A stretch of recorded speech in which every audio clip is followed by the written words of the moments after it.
እንደምን ዋላችሁ የስሪቲ እንግሊሽ ቲክቶክ እና የዩቲዩብ ቤተሰቦቼ። ባለፈው ጊዜ ከተማርነው የቀረ ነገር አለ።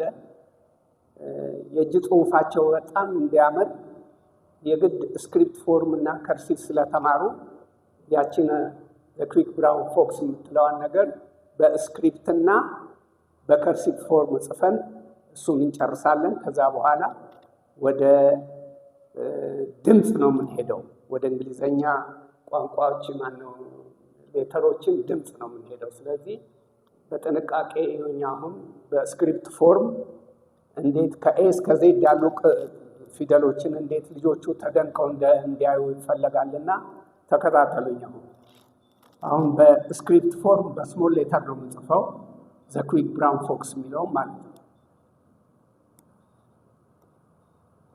ልክ እኔ እንደምጽፈው ነው መጻፍ ያለባቸው። ዘ ኩዊክ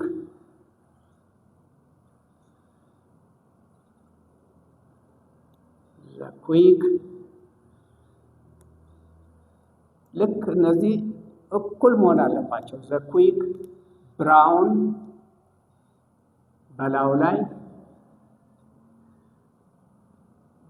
ላይ ብራውን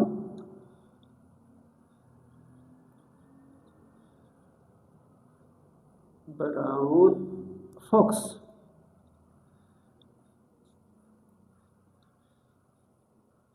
ኩዊክ ብራውን ፎክስ jumps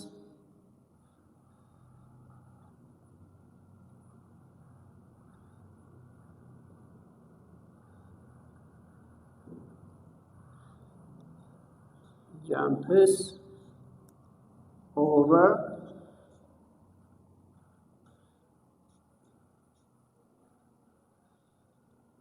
the lazy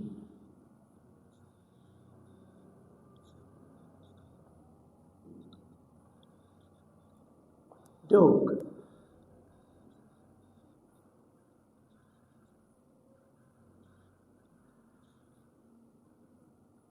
And the quick brown fox jumps over the lazy dog.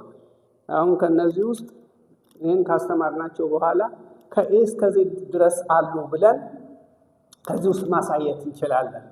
ከኤ እስከ ዜድ ድረስ ያሉትን የእንግሊዘኛ ፊደሎች ስማቸው ማለት ነው። አሁን ኤን እንፈልጋለን ከዚህ ውስጥ jumps over the lazy dog ኤ እናሳያቸዋለን። ቀጥሎ ቢ C D E F lazy dog F G H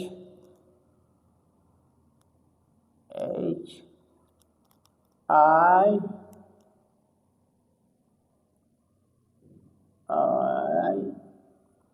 J K L M N O P Q R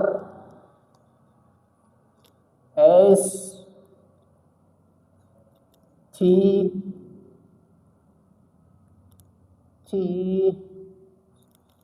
U V W X Y Z ከኤ እስከ ዜድ ድረስ ያሉትን ቃላቶች እዚህ ስላዩ ይሄ ጥሩ ኤክስፕሬሽን ነው። በዓለም ላይ ታወቀ ነው በእንግሊዘኛ ትምህርት። አሁን ይሄ በስክሪፕት ፎርም እንዴት አድርገው እያንዳንዷ ጥሩ ፊደል አቀማመጡ ካማረ ጽፈታቸው ሁሉ በጣም ቆንጆ ነው የሚሆነው። አሁን የብዙዎቹ ተማሪዎች ችግር ይሄ ነው። ይሄ እግራቸው የሚወርድ አናታቸው የሚወጣ እነዚህን ሁሉ ወላጆችም ትላላቅ ወንድምና እህት ያላችሁ ትናንሽ እህት ያላችሁ ሁሉ ይሄን አይታችሁ ልጆቻችሁን እርዷቸው፣ ወንድሞቻቸው። አሁን ደግሞ የሚቀጥለው በከርሲቭ ፎርም ይሄንኑ ነገር እንጽፋለን። እቺ ከርሲቭ ፎርም ምናልባት ጥቂት ተማሪዎች ሊሆኑ ይችላሉ። ከ4 እና ከ5ኛ ክፍል በላይ ቢጀምሩ ጥሩ ነው። ስለዚህ እነሱን ደግሞ አሁን በከርሲቭ ይሄንኑ ለመጻፍ እንሞክር። ደግሞ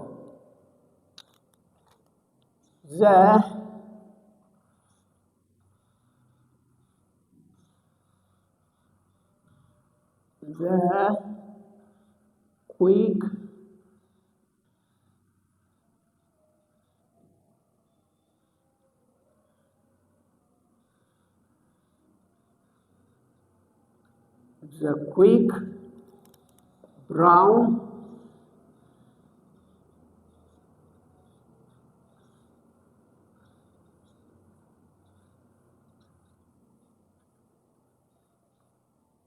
fox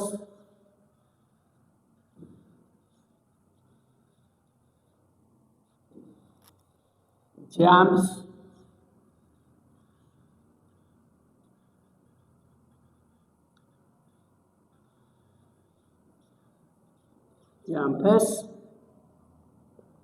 over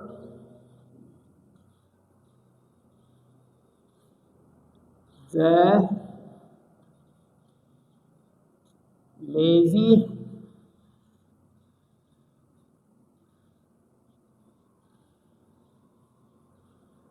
dog.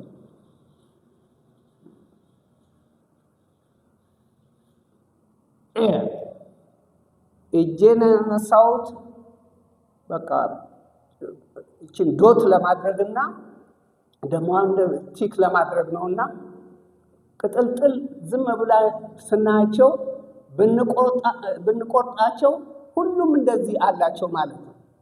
ያው በቃ በሙሉ የተቆረጠው ነገር በሙሉ ራሱን ችሎ ይሄዳል።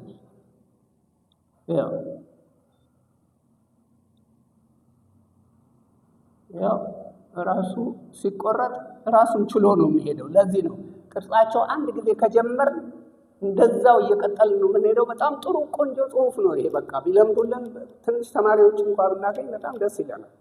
ስለዚህ አሁን የፊደሎቹን እንግዲህ የስማቸውን ጉዳይና የአጻጻፋቸውን ስትራክቸር ሁኔታ አይተናል።